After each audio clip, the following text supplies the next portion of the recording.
Hey folks, Real Honesty with John Ritlin. I'm John Ritlin. This is the ninth part of my top 100 least favorite horror movies list. Where I'm recording this November 8th. In fact, I'm going to be recording a lot of videos probably up to this Sunday. Maybe even to the maybe even to the 14th. So that'd be right before SmackDown. Because after that, once it gets to the 18th, take over Saturday, take over Houston.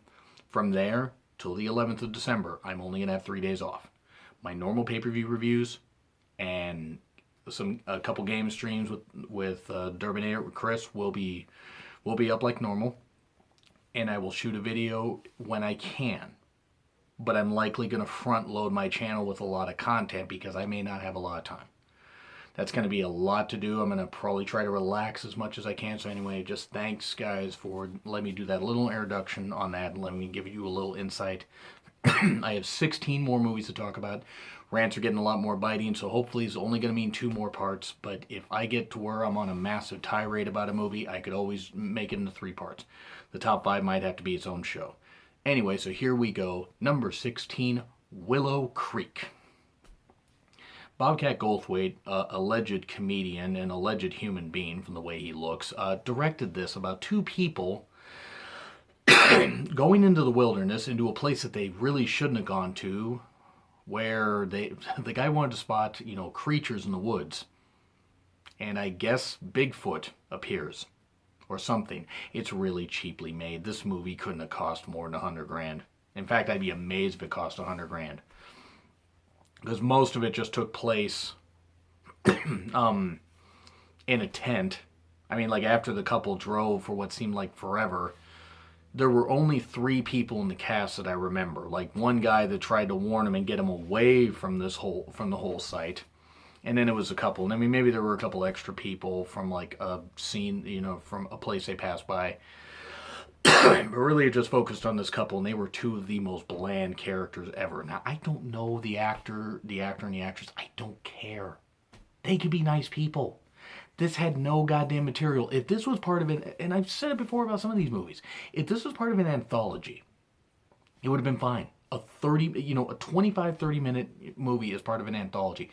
This would have been fine because, sure, the tension wasn't there. I didn't really give a shit if they lived or died. And the fact that there were only 2 people in the movie meant that the kill count wasn't going to be very high. But seriously, you don't get to see anything. And people say, oh, the last few minutes are horrifying because you hear noises and people are getting drug away.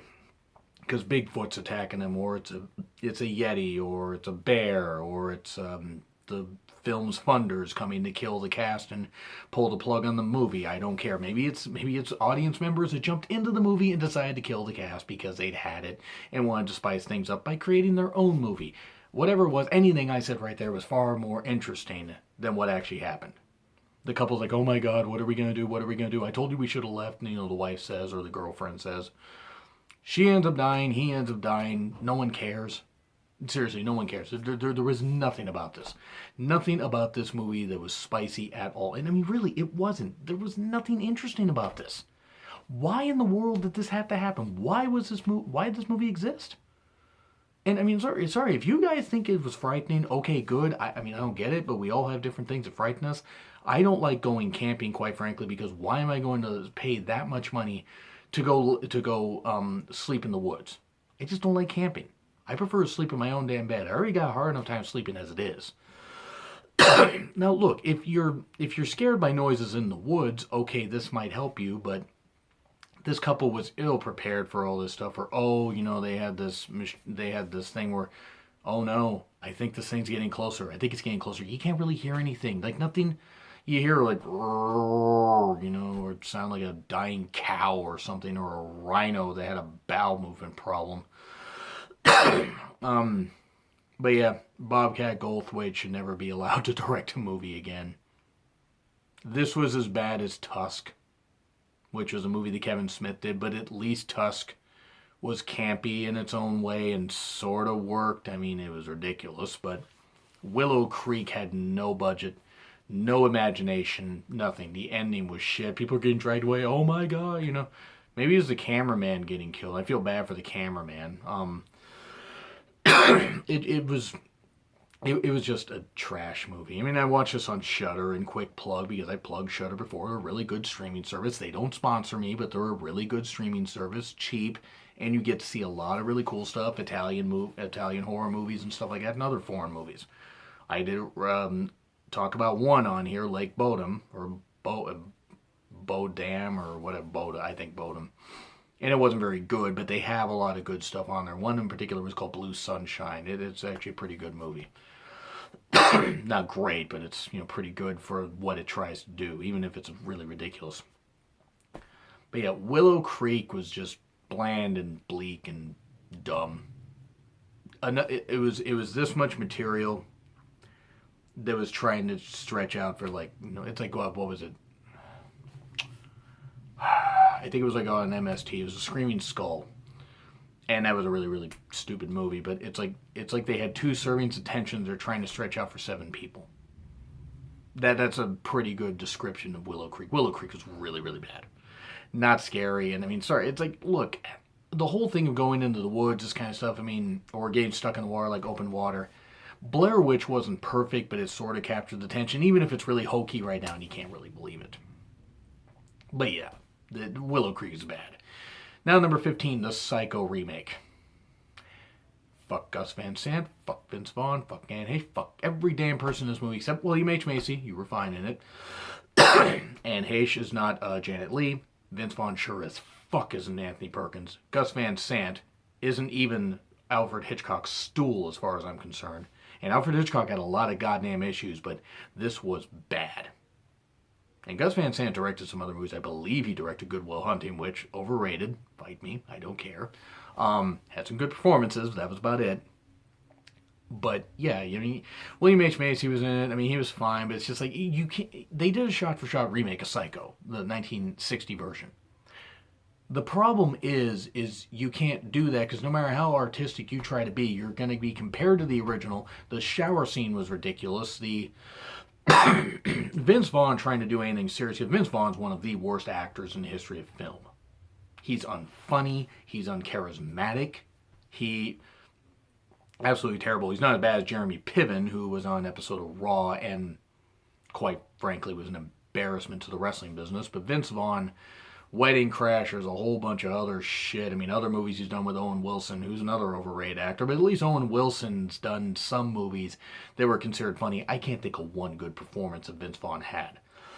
And him in the role of Norman Bates, I mean, really, that's the best you could do. I mean, in '98, you couldn't have found somebody. You couldn't have had Matt Damon do it. You couldn't have had somebody...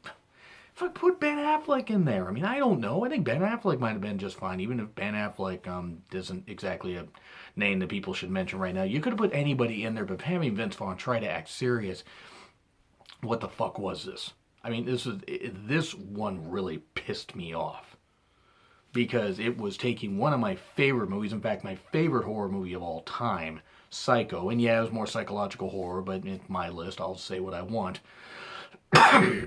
Watching this, it was like watching somebody just take... It was like watching a favorite pet of yours. Or remembering a favorite pet of yours and remembering how they slowly decayed away if they died. Or something like that. Or watching, like I have. I ended up seeing a dog, one of my favorite dogs run over in front of me when I was a kid. It was on Icy Road, and the neighbor did come and apologize a couple days later, because they found out where we lived, and they said they were so sorry. And even as a kid, I said, did you mean to? They actually caught me right after I got off the school bus, actually, now that I think about it, but they said, did you mean to? He said no, and I go, okay. I had tears in my eyes, because I love that dog, but he didn't mean to. So, anyway, but the whole point, that's a different tangent. It's like watching something, a favorite of yours. It's like your favorite ice cream flavor being changed. It's like when they changed the recipe for Doritos, and now they aren't as good as they were in the 90s. It's like when Keebler got rid of pizzeria chips, which I freaking loved. I actually need to visit the Keebler website and see if they still make those, because I love those damn things. They were awesome. It's like when they got rid of bacon crackers. It's like when they it's like getting rid of something favorite of yours and replacing it with a pile of shit. And that's what this was. Vince Vaughn should have never been allowed in another damn movie after this. Gus Van Sant should have had his director license revoked after this. And Anne Heche, sorry, Anne Heche isn't a bad actress, but sorry, you're no Janet Leigh. You're not even Janet Leigh. You weren't even Janet Leigh in 1998. I mean, seriously, like this, and I don't fault the cast so much, because they were only put in the roles and they did the best they damn well could. But Psycho 1998, this was a bad idea from top to bottom, and it was ridiculous. And trying to create a shot-for-shot remake, you're not going to be able to do that in 98. The stuff that worked in the 60s, the late 50s, early 60s, isn't going to work the same. People didn't turn out for this. It didn't do very well. It might have made its budget back. I don't know. But they did some really offensive stuff, like showing Vince Vaughn looking through a peephole at Anne Heche in the shower and fapping, because that's something I needed to imagine. Thanks, Gus Van Sant. You're a terrible person, or a terrible director at least.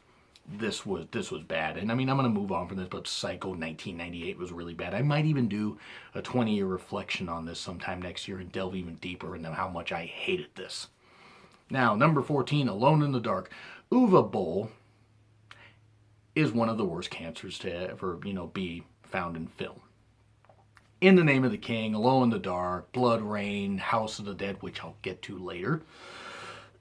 Blood Rain isn't on here because Blood Rain really wasn't a horrifying movie. I mean, okay, it wasn't a horror movie. It was a horrifying, but that's it.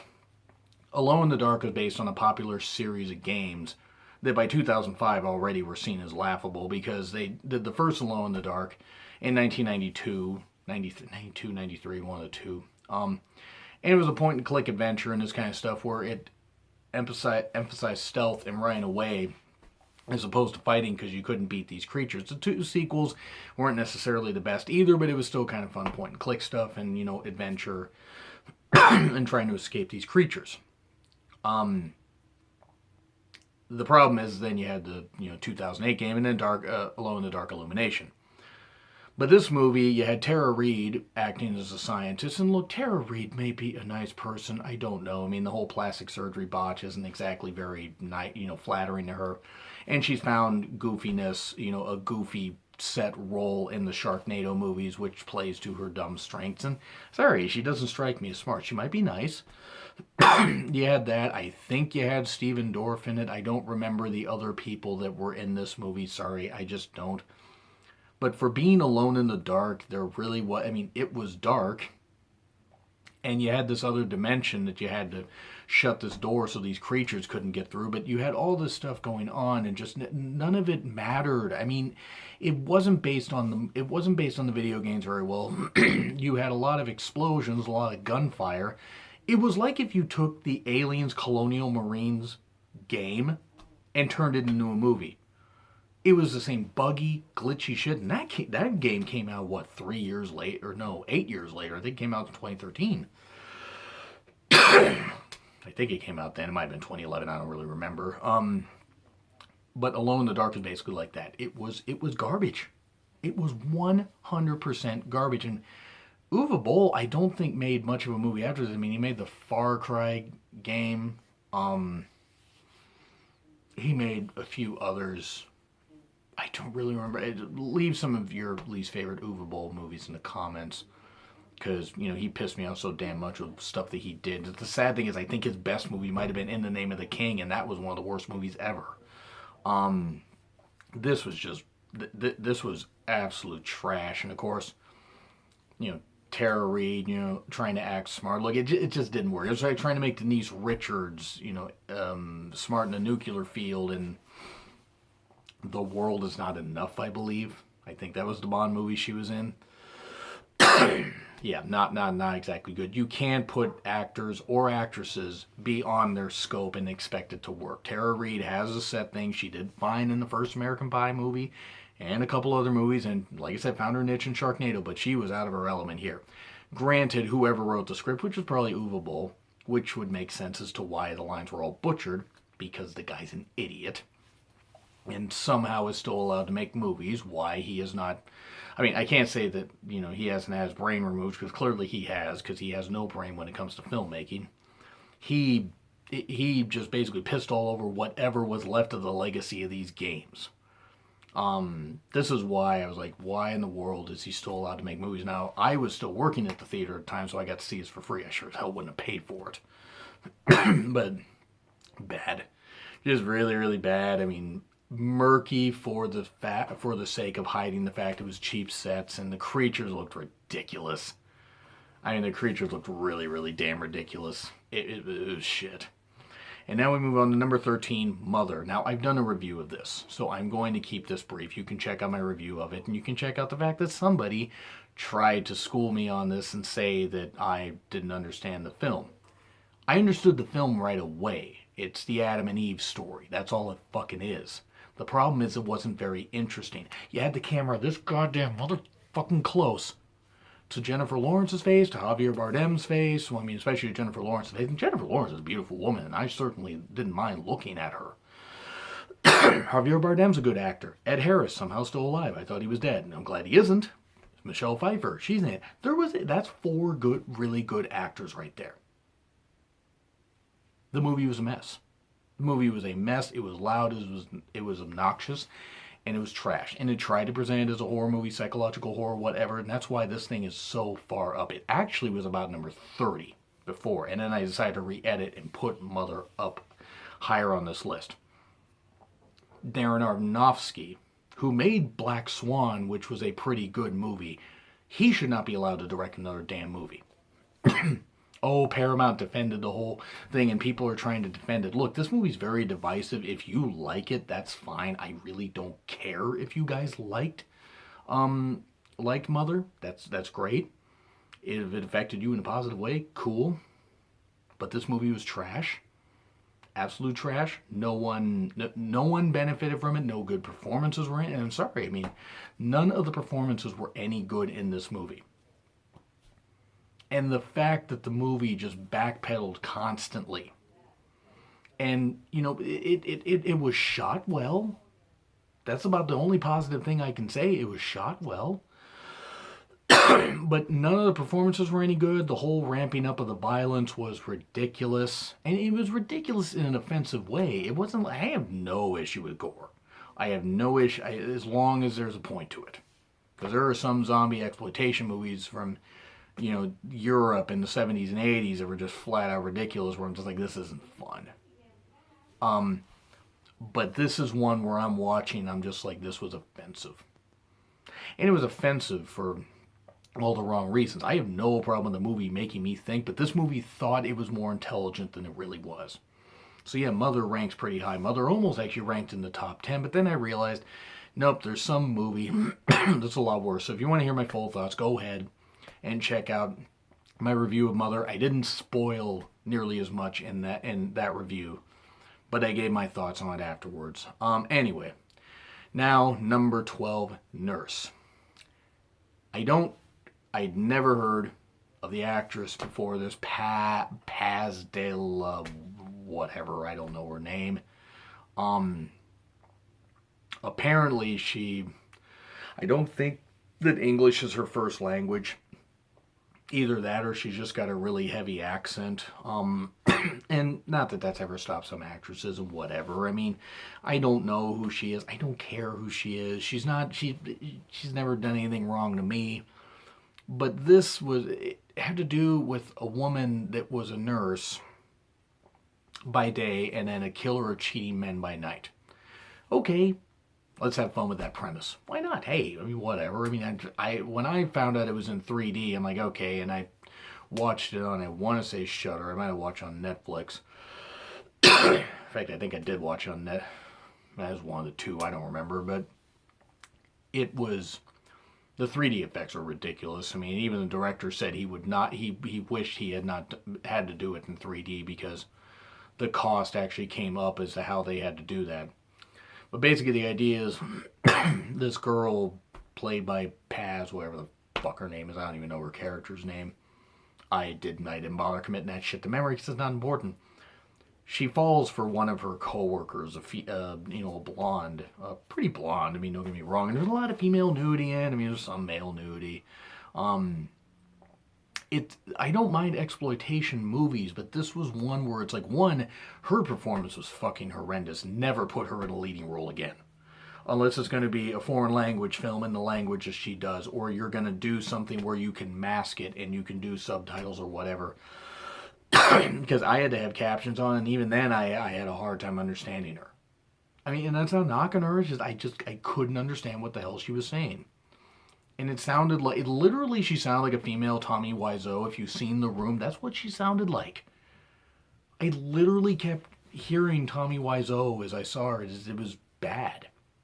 It was a really, really bad movie. And I mean, she ends up drugging this coworker of hers who somehow buys into the fact that, oh wait, what happened? Why am I naked in your bed? What the hell happened? You know, it just, and then the rest of the movie is just her trying to get the girl away from her boyfriend, and then quickly changes her mind after the friend sort of rejects her and says, well, I'm going to make your life a living hell, this kind of stuff. And then she's killing other people, and it's like, you're wondering, how in the world is she not getting caught for this? It's obvious what she's doing. It's like every character is just fucking oblivious to the whole damn thing. If it was played for laughs, I would have had no issue. If it was played for laughs, it would have been great. It wasn't funny. It was not even... It was not even brutal for the sake of being funny. It wasn't even brutal for the sake of being brutal. I'm just watching this like, really? What the fuck? Seriously? That's what this is? We're going with this? Like, honestly? And then she ends up escaping. She ends up escaping. And moves to Florida, and nobody bothers. Apparently, in this movie, in this alternate universe, facial recognition fingerprints don't fucking work, or they don't fingerprint people, or she cut off her fingerprints, or what. I don't know what the hell happened. The movie was like a bleak 85 minutes where it's like, okay, I mean, look, I don't expect the good guy to win all the damn time, but really? That's what we're doing with this? And sorry, I mean, all I can think now is female Tommy Wiseau. That's basically what she is. I mean, she may be a good actress. I don't know. She may be a good actress. She might actually be... She could end up turning into a really good leading woman. But for now, don't you dare put her in another leading role. Because this was blatant. This was offensive to all five senses. And I mean, again, played for laughs, it would have been more fun. But it wasn't funny. It was played seriously. And this movie was shit. It's like, why was this happening? This would have worked out a lot better if you had done an anthology.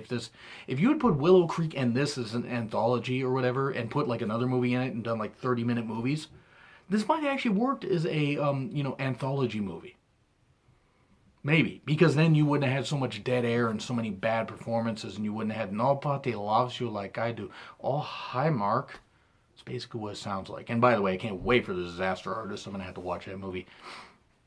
And by the way, just in case this goes up sometime after, this goes up sometime next week, I will likely have done a review of Murder on the Orient Express because I kind of want to see that. But anyway, that's where I'm going to leave this off. Nurse was just blatantly shit. I mean, it was shit.